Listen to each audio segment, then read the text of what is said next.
تو بہرحال ایک دنیا سے ریلیٹڈ خوف ہے، مال کا چلے جانے کا خوف، مخلوق کا خوف، اور ایک آخرت کا خوف۔ اور جب دنیا میں لوگ زندگی بسر کرتے ہیں اس اعتبار سے بھی دو طرح سے بسر کرتے ہیں۔ ایک وہ لوگ ہوتے ہیں جو دنیا میں اللہ سے ڈر کے زندگی بسر کرتے ہیں کہ اللہ کا خوف ہوتا ہے، اور ایک وہ لوگ ہوتے ہیں جن کے دلوں میں اللہ کا ڈر اور اللہ کا خوف نہیں ہوتا۔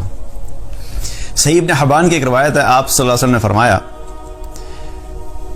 کہ مجھے میری ذات کی، آپ صلی اللہ علیہ وسلم نے فرمایا کہ اللہ تعالیٰ فرماتا ہے کہ مجھے میری ذات کی قسم کہ میں اپنے بندوں میں دو طرح کے خوف اور دو طرح کا امن اکٹھا نہیں کروں گا، دو طرح کا خوف اور دو طرح کا امن جمع نہیں کروں گا۔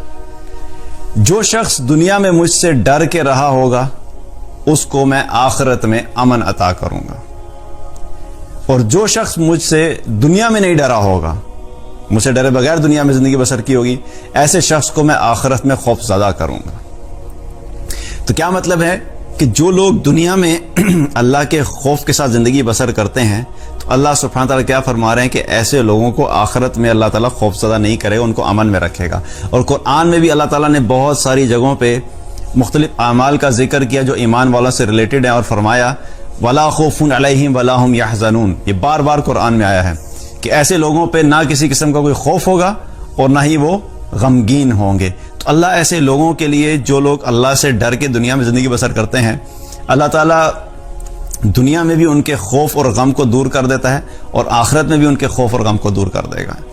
تو یہ جو آخرت کا خوف ہے اور اللہ کا ڈر ہے، یہ ہمارے ایمان کا بہت اہم حصہ ہے، کیونکہ جب ہمارے دلوں سے اللہ کا ڈر نکل جاتا ہے تبھی معاشرے میں برائیاں پھیلنا شروع ہوتی ہیں، کیونکہ ہم لوگ اکثر اپنی زندگیاں لوگوں کو دیکھ کے گزار رہے ہوتے ہیں۔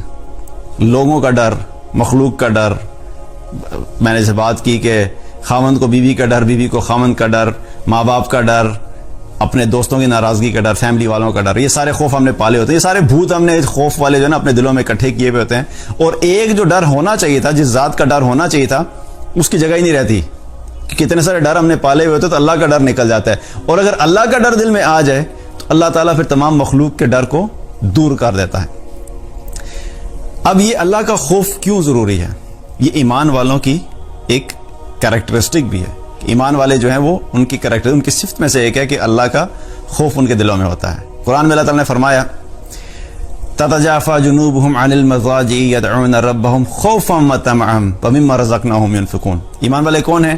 کہ جن کی پشت، جن کے پہلو راتوں کو بستروں سے الگ رہتے ہیں اور وہ اپنے رب کو خوف اور امید سے پکارتے ہیں، اور جو رزق اللہ نے ان کو دیا ہے اس رزق میں سے اللہ کے راستے میں خرچ کرتے ہیں۔ یہ ایمان والوں کی ایک صفت اللہ تعالیٰ نے بیان فرمائی۔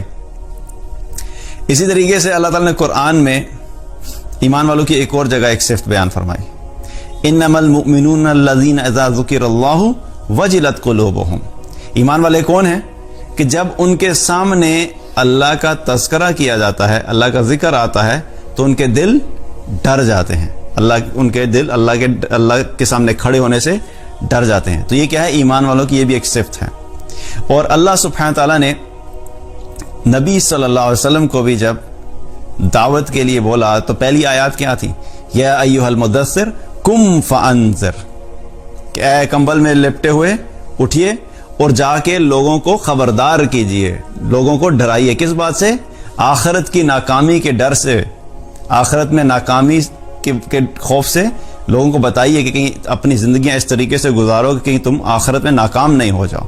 تو یہ خوف جو ہے، خوف اللہ کا ڈر ہونا اور آخرت میں ناکامی کا خوف ہونا، یہ ایسی چیز ہے کہ جو انسان کو اللہ کی اطاعت پہ رکھتی ہے، کیونکہ یہ چیز جب نکل جاتی ہے تو پھر کیا ہوتا ہے؟ پھر انسان ایک جانوروں والی زندگی بسر کرتا ہے، اور پھر اس کے کوئی جو باؤنڈریز ہوتی ہیں وہ نہیں رہتی، وہ پھر اللہ کی، ایک دفعہ انسان اللہ کی اطاعت سے نکل گیا اور اللہ کے خوف ختم ہو گیا اس کے دل میں، تو پھر اس کے لیے کوئی لمٹس نہیں رہتی۔